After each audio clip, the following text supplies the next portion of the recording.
Salut tout le monde, nous sommes le 13 novembre et je n'avance toujours pas. Nous sommes à la fin du long week-end du 11 novembre et au lieu d'écrire, j'ai préféré me reposer. Et je me suis dit que j'allais me relancer pour faire un objectif de demi-nano à partir du 15. Donc j'aurais fait en fait le nano je ferai le nano qu'à partir que du 15 au 30 parce que vraiment ces 2 semaines ça n'a pas été possible quoi. Comme je vous l'ai dit dans mon précédent vlog, ça me fait de la peine et j'ai pas envie de me planter complètement, surtout que j'ai l'impression d'avoir choisi la mauvaise année pour vous faire des vlogs, parce que l'année dernière j'étais à fond, je faisais des World War, je faisais des phases d'écriture avec d'autres personnes via internet, pas en réel, mais via internet, on écrivait en même temps, on se disait combien combien on avait fait de mots en un temps donné, on se lançait des défis à mettre des mots en plus, à partir sur des... On se faisait des défis. Par exemple, insérer une phrase dans notre texte qui n'avait normalement rien à voir, qui était complètement sorti du contexte, et essayer de l'insérer, ou par exemple on se faisait des petites séances d'écriture pour se rebooster, où on avait un thème, ça pouvait être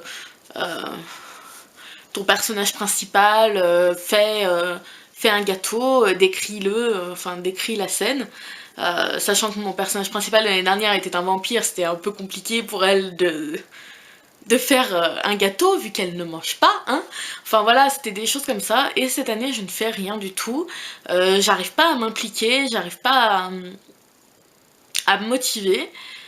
Et donc voilà, j'ai choisi la mauvaise année pour faire les vlogs. Maintenant voilà, j'ai pu me reposer, j'ai pu me remettre de tout ce qui s'est passé les 2 premières semaines de novembre. Donc je vais pouvoir me relancer dans le nano en étant motivée et en essayant de ne pas bloquer. En termes de projet, j'ai décidé de ne pas me bloquer sur un projet. Je vais faire comme je fais toutes les années. Je vais écrire sur différents projets, j'avancerai un petit peu d'un, un petit peu de l'autre. De toute façon, c'est quand même avancé quoi. Ça, comme je suis sur mon lit, ça bouge un petit peu. Mais bon voilà, en gros je n'ai pas grand chose à vous raconter aujourd'hui, donc j'espère vraiment pouvoir vous raconter quelque chose d'un petit peu mieux la prochaine fois. Si, je voulais vous parler d'un logiciel que j'ai découvert, je ne sais plus comment, qui s'appelle Xmind, et qui permet de faire des cartes heuristiques, je crois que ça s'appelle. Enfin des cartes d'idées, vous voyez. Vous avez une idée et elle part de ce côté, de ce côté, de ce côté, de ce côté, et il y a d'autres idées qui se mettent, et voilà. Enfin, je vais vous insérer une petite vidéo où je vous montre en gros ce que j'ai fait pour un petit élément de mon histoire sur la mort. Et puis vous verrez un peu à quoi ça ressemble et imaginez ce qu'on peut faire avec. Je suis donc partie sur un élément un peu anodin, mais qui me permettait de voir ce que donnait le logiciel, qui est la séparation entre l'un de mes personnages et sa fiancée. Donc si je m'approche un peu, vous voyez, bon, je l'ai appelée l'amoureuse. J'avais la possibilité entre deux choses. Soit elle le quittait en apprenant ce qu'il était, et donc il en découle que là, il en voudrait à son père d'être ce qu'il est, ou alors elle mourrait. 3 possibilités s'offraient de nouveau à moi. Soit elle mourrait par accident, soit elle mourrait suite à un assassinat, soit elle mourrait de maladie. Donc si elle meurt par accident, est-ce qu'il est responsable de l'accident ou non? S'il est responsable, il va forcément se sentir coupable. S'il ne l'est pas, il va simplement être triste, mais voilà, il va pas avoir ce que je peux avoir avec l'assassinat, qui est l'envie de vengeance.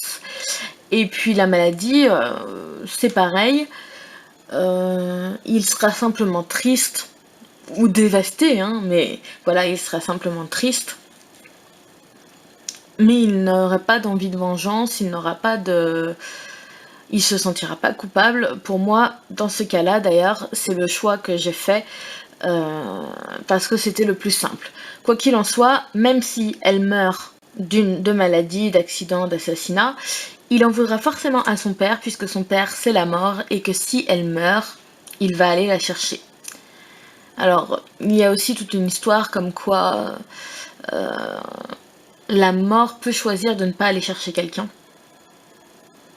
Mais c'est un autre aspect de mon histoire que je ne vous dévoilerai pas aujourd'hui. Donc je vais essayer de m'en servir pour développer un peu cette histoire de la mort, parce que je suis partie sans rien savoir, un peu au hasard, un peu voilà. Et ce serait bien que je puisse développer mon univers et mes personnages pour pouvoir avoir assez d'éléments pour lancer l'histoire, parce que là j'ai vraiment commencé un tout petit peu. Donc j'ai ma jeune fille, mon personnage principal qui vient de décéder. Voilà, vu que toute l'histoire se passe alors qu'elle est morte. Mais il faut aussi que je développe la partie de mon deuxième personnage principal, donc voilà, je pense que ça va pas mal m'aider de faire des cartes comme ça. Donc, à partir des prochains vlogs, je pense que j'aurai enfin des choses à vous dire à propos de l'écriture en elle-même, et peut-être aussi du développement de mon monde. Et bien sûr, ils seront beaucoup plus riches si je ne bloque pas. Ils seront beaucoup plus riches donc les 2 prochaines semaines que cette semaine où ça a été un petit peu néant. Bon voilà, je vais arrêter de parler pour ne rien dire. Donc je vous fais de gros bisous et croisez les doigts avec moi en espérant que j'arrive à écrire enfin pour les 2 prochaines semaines. Des bisous!